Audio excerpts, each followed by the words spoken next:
Hello everyone, that Manga Kid here to give my first impressions of Kowloon Generic Romance.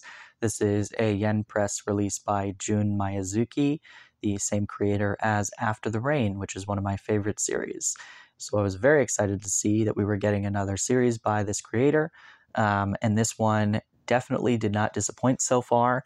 It is being talked about a lot for good reason, and yeah, so I'm just going to give you a little bit of information about it and my thoughts on it so far, without any spoilers, hopefully, because this is definitely one that you want to experience for yourself.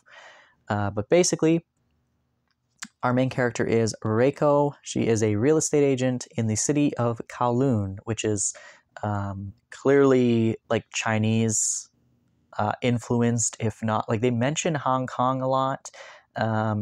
So I'm not sure if it's meant to be actually set in China or if it's just, um, you know, clearly culturally similar, or influenced by China.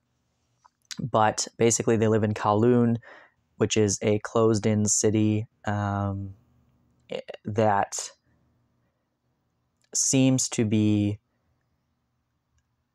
very like repetitive. Like the residents are very set in their ways on, we go to the same restaurants, we eat the same food, we always go to work at the same place, and we, you know, it's mentioned that any new businesses are they close down very quickly because nobody is willing to go and try something new. It is a town based on nostalgia, and Jun Miyazuki is very, very, very good at creating an atmosphere. And that is why After the Rain is one of my favorite series, because it focuses on youth and the fleeting moment of youth and the beauty and freedom of youth. And that atmosphere is so well portrayed. And in this series, the atmosphere of nostalgia, of coziness, but also kind of dark undertones of mystery is so well portrayed that you just are sucked into this world, and you can't focus on anything else because you are so engrossed in what's happening on these pages in front of you. And so, the title suggests it's a generic romance. Obviously, it is more than that. Even if you just read the back little blurb about what it is, it kind of alludes to that there's more going on here. And so Reiko and her male colleague, who's around her age, there's obviously feelings there, and you're like, oh, this is going to be a romance about these two in this city and whatever. And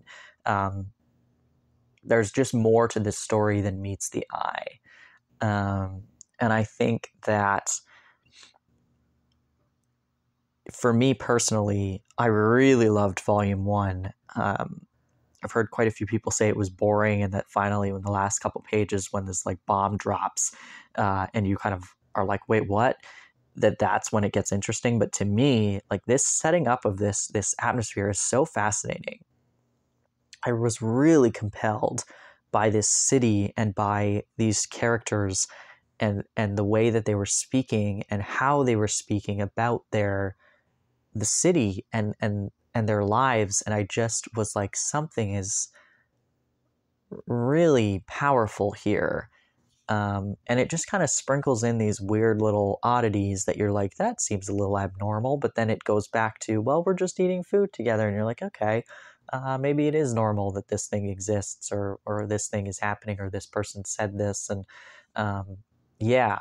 And so there's obviously darker undertones to what's happening here that is really kind of difficult to grasp at this time because we're not far enough in. But this definitely reminds me of Go with the Clouds North by Northwest, which is one of my absolute favorite ongoing series right now, because it really balances well this sort of slice of life calmness,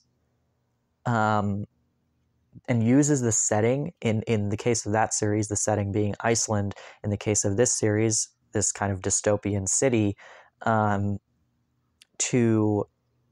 kind of calm you down and make you feel like this familiar sort of like it's homey, and it's you know, small town-esque in the case of Go with the Clouds, and like leads you into this like sense of security, but then continues to like drop these little bombs of, you know, there's something not right here, but you can't figure out exactly what it is yet.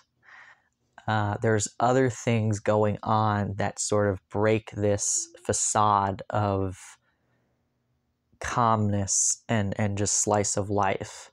And I think that Go with the Clouds does that really well, which is why I really love it. And I think that this immediately gave me that same sort of vibe, which I'm very excited for. So all of that to say, if you have not yet checked out Kowloon Generic Romance, I highly recommend that you do. It is really gorgeously illustrated, and the characters are compelling. They seem boring, but it's just like, I think that there's something really